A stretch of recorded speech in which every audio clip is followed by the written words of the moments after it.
अब next topic है हमारा न्यूट्रिशन इन ह्यूमन बीइंग्स।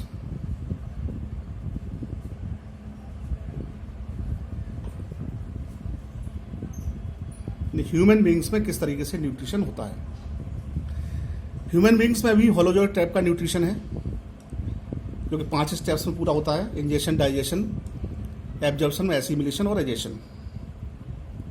तो हमारे बॉडी में पूरा एक डाइजेस्टिव सिस्टम होता है और ये डाइजेस्टिव सिस्टम फूड को, हमारा पूरा जो न्यूट्रिशन है किस तरीके से होता है उस पर वर्क करता है। डाइजेस्टिव सिस्टम में कई ऑर्गन्स पाए जाते हैं।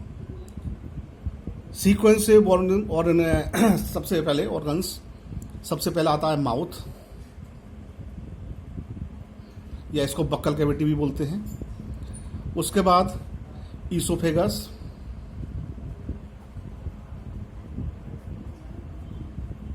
जिसको हम एलिमेंट्री क्या कहते हैं, फूड पाइप भी कहते हैं। फूड पाइप भी कहते हैं। फूड पाइप कहें या ईसोफेगस कहें, एक ही बात है। नंबर 3 स्टमक,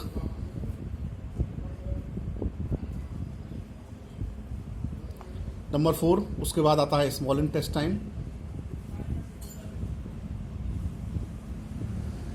नेक्स्ट उसके बाद आता है लार्ज इंटेस्टाइन,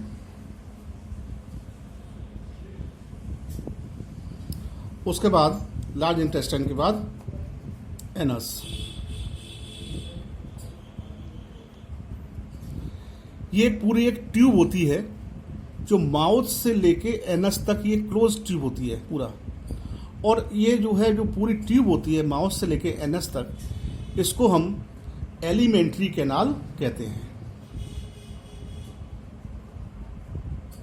एलिमेंट्री कैनाल यानी माउथ से शुरू होकर एनस तक जो पूरी एक ट्यूब है, इसको हम एलिमेंट्री कैनाल कहते हैं, या हम ये कह सकते हैं कि एलिमेंट्री कैनाल के ये सारे बीच में ऑर्गन्स हैं, पार्ट्स हैं। ठीक, साथ में कुछ स्पेशल ग्लैंड्स भी होती हैं जो डाइजेशन सिस्टम में काम करती हैं। उनमें जो मेन ग्लैंड्स हैं वो सबसे पहला है आपकी सिलेवरी ग्लैंड,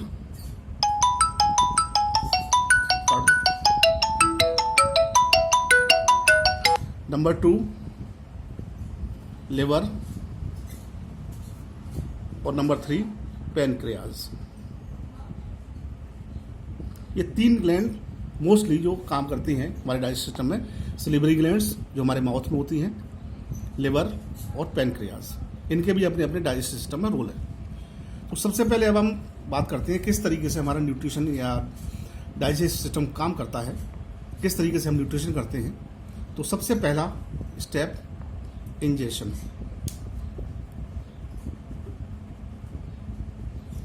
इंजेशन यानी फूड को बॉडी के अंदर लेना। इसमें हम क्या करते हैं, क्योंकि हम कम्प्लेक्स फूड लेते हैं अपने, डाइजेशन एक्चुअली है क्या?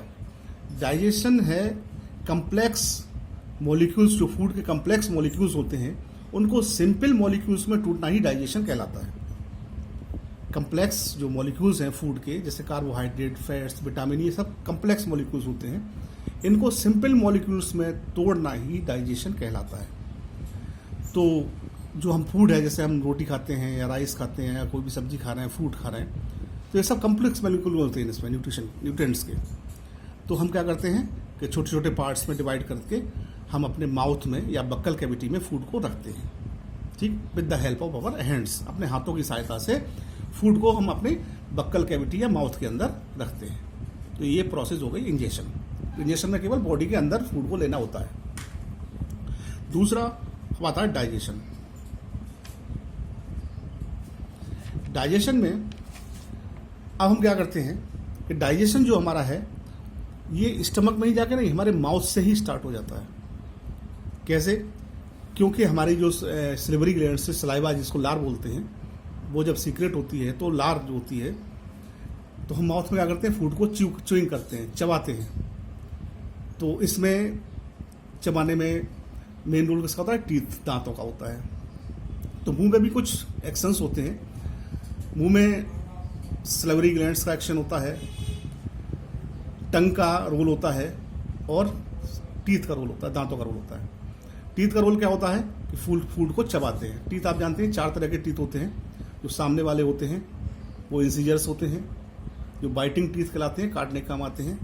उसके बाद जो नुकीले टीथ होते हैं हमारे, उनको कैनाइन्स बोलते हैं, ये भी 4 होते हैं। ये टीयरिंग टीथ होते हैं, फाड़ने के काम आते हैं, इसीलिए जो कार्निवोर्स होते हैं उनके जो क्या कहते हैं कैनाइन्स हैं, ये लंबे बड़े होते हैं क्योंकि फाड़ते हैं वो एनिमल्स को। उसके बाद आते हैं फिर अंदर डाढ़े जो होती है हमारी, प्रीमोलर और मोलर्स। ये इस तरीके से 4 तरह के होते हैं। ये जो है आपका सबसे पहले इंसीजर, उसके बाद कैनाइन, फिर प्रीमोलर और मोलर। प्रीमोलर और मोलर का फंक्शन होता है, ये ग्राइंडिंग टीथ होते हैं, फूड को ग्राइंड करते हैं। दूसरी चीज टंग का रोल क्या होता है? टंग का रोल होता है फूड में सलाइवा को मिक्स करना, और सलाइवा से क्या होता है फूड स्लिपरी बनता है। और साथ के साथ डाइजेशन में भी सलाइवा का रोल होता है। कैसे कि सलाइवा में एक एंजाइम पाया जाता है, इसको हम सिलिवरी एमाइलेज बोलते हैं।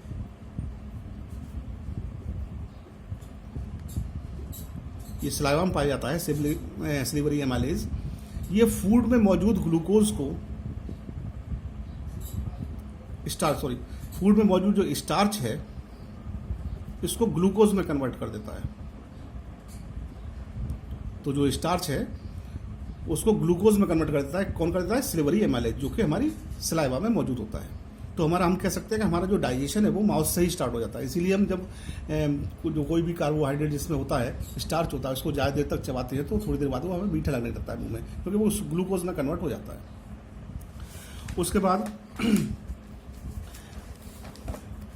बाद हमारा जो स्लाइटली डाइजेस्टेड फूड है, जो हमारा च्यू हो गया, चब गया, वो फिर हमारे कहाँ पहुंचता है? ईसोफेगस या फूड पाइप में।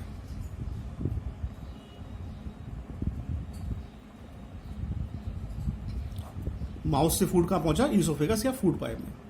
फूड पाइप में क्या होता है कि वो एक मूवमेंट होता है, इसको हम पेरिस्टाल्टिक मूवमेंट होता है, वो इस तरीके से काम करता है। इस तरीके से वो जो हमारी जो ईसोफेगस है वो इस तरह से मूव करती है। तो उससे क्या होता है कि फूड जो है हमारा नीचे की ओर बढ़ता है, स्टमक की ओर। तो थोड़ा थोड़ा करके हम कोर के रूप में निकलते जाते हैं, और वो पेरिस्टाल्टिक मूवमेंट के कारण ईसोफेगस से फूड हमारे क्या कहते हैं स्टमक में पहुंचता है। अब फूड हमारा ईसोफेगस से कहाँ पहुंचेगा? स्टमक में। ठीक। स्टमक में कुछ रिएक्शंस होती हैं। सबसे पहले स्टमक एक जे शेप्ड ऑर्गन होता है, और left side of the abdomen, यानी कि हमारे जो पेट का लेफ्ट साइड होता है, वहां प्रेजेंट रहता है। अब कुछ 2-3 घंटे तक हमारा फूड जो स्टमक में रहता है, वहां पर चर्निंग होती है फूड की, यानी मथना जिसको कहते हैं। और उस टाइम पे क्या होता है, फूड जो है ब्रेक डाउन हो जाता है छोटे छोटे पीसों में, यानी कि छोटे छोटे पीसों में डिवाइड हो जाता है फूड हमारा, यानी सेमी सॉलिड पेस्ट के रूप में अब हमारा फूड हो जाता है स्टमक में जाके। अब स्टमक में जो स्टमक की वॉल्स होती हैं, जो स्टमक की वॉल है उसमें ग्लैंड पाई जाती हैं। तीन होती हैं, 3 ट्यूबुलर ग्लैंड्स होते हैं। ठीक है। ये गैस्ट्रिक जूस सीक्रेट करती हैं, गैस्ट्रिक जूस। तो जो स्टमक की वॉल है उसमें जो ग्लैंड्स प्रेजेंट हैं उससे गैस्ट्रिक जूस निकलता है, और गैस्ट्रिक जूस में 3 सब्सटेंस पाए जाते हैं। पहला हाइड्रोक्लोरिक एसिड,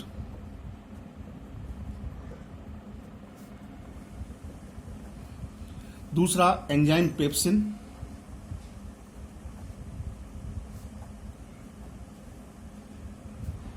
और तीसरा म्यूकस। ये गैस्ट्रिक ग्लैंड में 3 चीजें पाई जाती हैं, हाइड्रोक्लोरिक एसिड, एंजाइम पेप्सिन और म्यूकस। अब इन तीनों का अलग अलग रोल है। सबसे पहला हाइड्रोक्लोरिक एसिड। हाइड्रोक्लोरिक एसिड जो होता है, इसको हम HCl बोलते हैं, ये फूड को एसिडिक बना देता है, यानी फूड एसिडिक हो जाता है। एसिडिक होने से क्या होता है कि जितने भी फूड में जर्म्स होते हैं, क्योंकि एसिडिक मीडियम जर्म्स को किल करता है, तो जितने भी जर्म्स होते हैं फूड में वो सारे किल हो जाते हैं, यानी जर्म फ्री हो जाता है हमारा फूड स्टमक में। दूसरा, फूड को एसिडिक बनाना। पहला HCl का रोल क्या हो गया? पहला हो गया to kill the germs,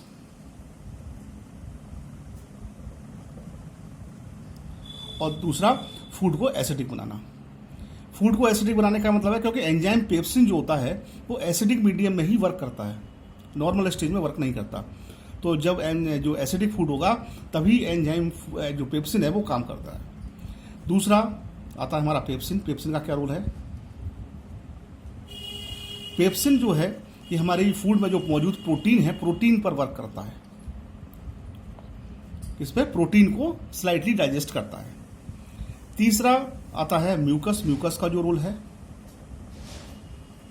mucus का रोल होता है कि जो अब क्योंकि आपको पता है कि कोई भी एसिड होता है वो हमारे टिश्यूज को हार्म पहुंचाते हैं, यानी जला देता है। आप अपने हाथ पर एसिड आपके हाथ गिर जाए तो जलन पैदा होती है, और इवन अगर स्ट्रॉन्ग एसिड है तो वो घाव तक पैदा कर सकता है। लेकिन हमारे पेट में हाइड्रोक्लोरिक एसिड जो क्रिएट हो रहा है उससे फिर हमारी यहाँ जो हमारी स्टमक की वॉल है वो रैप्चर हो जाना चाहिए, रेस्टोर हो जानी चाहिए। तो क्या करता है, उसको प्रोटेक्ट कराता है म्यूकस। म्यूकस जो होता है एक चिपचिपा जेली टाइप का सब्सटेंस होता है, ये हमारे स्टमक पे चारों ओर स्टमक की वॉल पे ये एक तरह से इसकी परत चढ़ जाती है, जिसकी वजह से हाइड्रोक्लोरिक एसिड अपना असर नहीं दिखा पाता उसकी स्टमक की वॉल पे, और ये जो है नहीं, अगर ये म्यूकस ना हो तो हमारी जो वॉल है स्टमक की इसमें घाव हो जाएंगे, इसको अल्सर बोलते हैं। और इस तरीके से तो उसको बचाता कौन है? स्टमक की वॉल को म्यूकस बचाता है। तो इस तरीके से 3 रोल हो गए, तीनों के अलग अलग रोल हो गए। जो गैस्ट्रिक जूसेस में 3 चीजें होती हैं, हाइड्रोक्लोरिक एसिड, एंजाइम पेप्सिन और म्यूकस। तीनों को बताया। हाइड्रोक्लोरिक एसिड का काम होता है टू किल द जर्म्स और फूड को एसिडिक बनाना, क्योंकि एसिडिक मीडियम में ही एंजाइम पेप्सिन काम करता है, और पेप्सिन वर्क करता है प्रोटीन्स पर, और म्यूकस जो है हमारी स्टमक की वॉल को हाइड्रोक्लोरिक एसिड से बचाता है। ठीक।